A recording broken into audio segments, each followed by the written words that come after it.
Morning, it's JD with Coffee and the Word. It's Sunday morning here. We're at the coffee shop again, and I've got my coffee here, and I've got the Word of God, and we're going to dive right into this. And I've got something special here we're going to talk about at the very end. But, anyways, hey, we're going to talk this morning about Saul's conversion. Saul was a uh, Roman guy who was born to a well-to-do family, very educated, but he sought to destroy the Christians. He felt it to be his mission to get rid of all those that believed in Jesus. And we're going to pick up in the middle of this where he's already done imprisoned several Christians for several, different things, but we're going to pick up to where he's fixing to have his conversion, where he's going to have his first encounter with God. So, Acts chapter 9, we're going to read here, first 18 verses. It says, "And Saul, yet breathing out the threatenings and slaughtered against the disciples of the Lord, went unto the high priest and desired of him letters to Damascus, to the synagogues, that if he found any of this way, whether they were men or women, he might bring them bound unto Jerusalem. And as he so journeyed, he came near Damascus, and suddenly there shined around about him a light from heaven.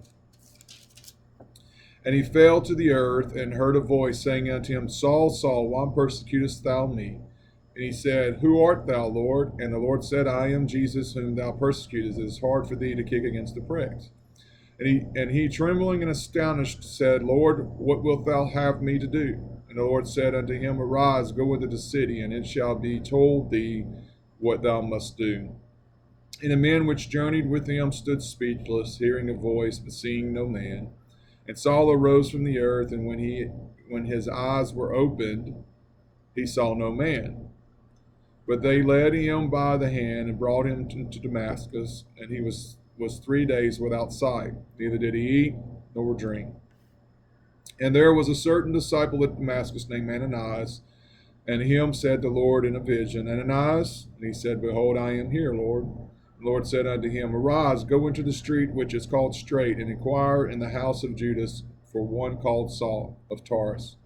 For behold, he prayeth, and hath seen in a vision a man named Ananias coming in, and putting his hands on him, that he might receive his sight. Then Ananias answered, Lord, I have heard by many of this man how much evil he hath done to thy saints at Jerusalem. And there he hath authority from the chief priest to bind all that call on thy name. And the Lord said unto him, Go thy way, for he is chosen vessel unto me, to bear my name before the Gentiles and kings, and the children of Israel. For I will show him how great things he must suffer for my name's sake. And Ananias went his way, and entered into the house, and put his hands on him, said, Brother Saul, the Lord, even Jesus, that appeared unto thee in the way as thou camest, hath sent me, that thou mightest receive thy sight, and be filled with the Holy Ghost. And immediately there fell from his eyes as it had been scales, and he received sight forthwith, and arose and was baptized. It's a powerful story. I mean, we don't hear stories where men are encountering Jesus such as this. Paul's the only one that has this type of experience. Others have similar experiences, but this is a profound experience that Saul is having here. Once Saul surrenders, once Saul surrenders to Christ, he's renamed as Paul, and we read about Paul the rest of the way. But we find here that Saul was headed to Damascus to round up some more Christians. That was his whole purpose, man or woman, it didn't matter. And Jesus intervened and said, Hey, it's time that you do my work. And the crazy thing about it is that Saul says, Lord. He said, Who art thou, Lord? Who art thou, Lord? Like he recognized it was God. So that's the bizarre thing about it, that he knew it was God the whole time. So Jesus says, I am Jesus. I am Jesus. Anyway, so 18, it says as scales fell from his eyes. We jump over, we read the same story in a different account where that Paul is now talking to King Agrippa. And this is another powerful story. Now, Paul's trying to tell of his conversion and be a testimony to Agrippa. And starts in 26 and 12. It says, whereupon, as I went to Damascus with authority and commission from the chief priests at midday, O king, I saw on the way a light from heaven above the brightness of the sun, shining round about me and them which journeyed with me. And when we were all fallen to the earth, I heard a voice speaking unto me and saying in Hebrew tongue, Saul, Saul, why persecutest thou me? It is hard for thee to kick against the pricks. And I said, who art thou, Lord? And he said, I am Jesus, whom thou persecutest. But rise and stand upon thy feet, for I have appeared unto thee for this purpose, to make thee a minister and a witness both of these things which thou hast seen, and of those things in which I will appear unto thee. And it goes on and talks some more, but I want to jump ahead to a spot right here. You got noble Festus and King Agrippa, and he's talking to these two guys here, and he said, I am not mad, most noble Festus, but speak forth the words of truth and soberness. For the king knoweth of these things, but for whom also I speak freely. For I am persuaded that none of these things are hidden from him. For the things was not done in a corner. King Agrippa, believest thou the prophets? I know that thou believest. Then Agrippa said unto Paul, almost thou persuadest me to be a Christian. Such a powerful verse right there. Almost thou persuadest me to be a Christian. See, Paul had an experience with God. Undeniable experience. He could not deny what had happened.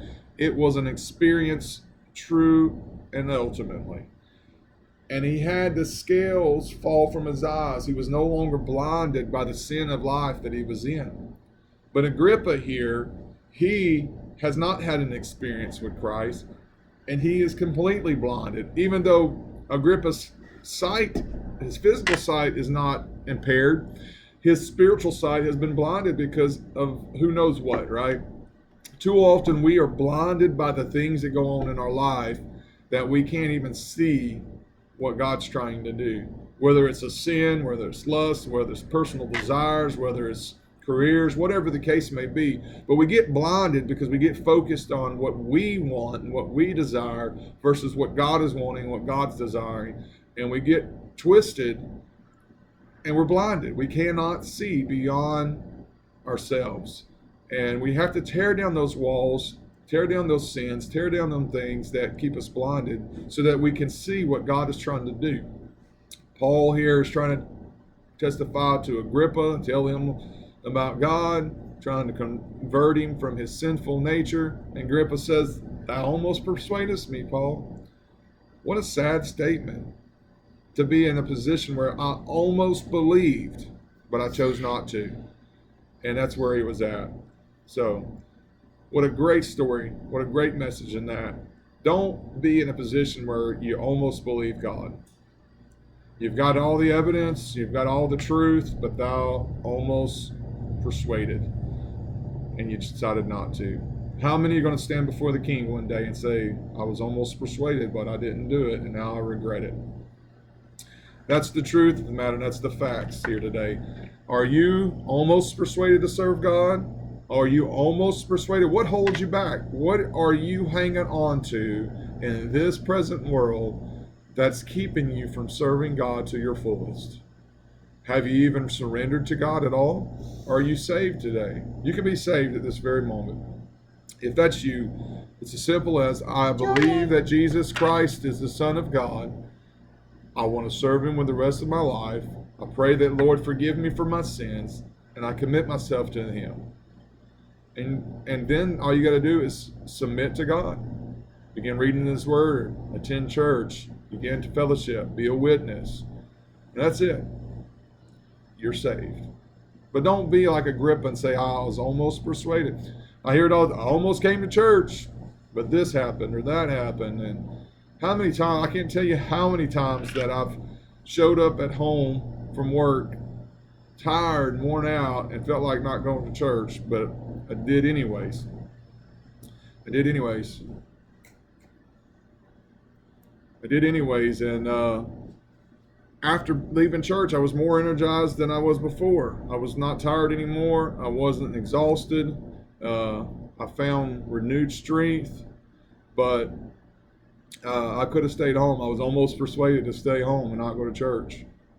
I let myself try to do that. So don't be that way. Don't let that happen to you. Be persuaded this morning, and that's it. Hey, listen, I'm going to leave you with one thing here. I've been talking about this for a while.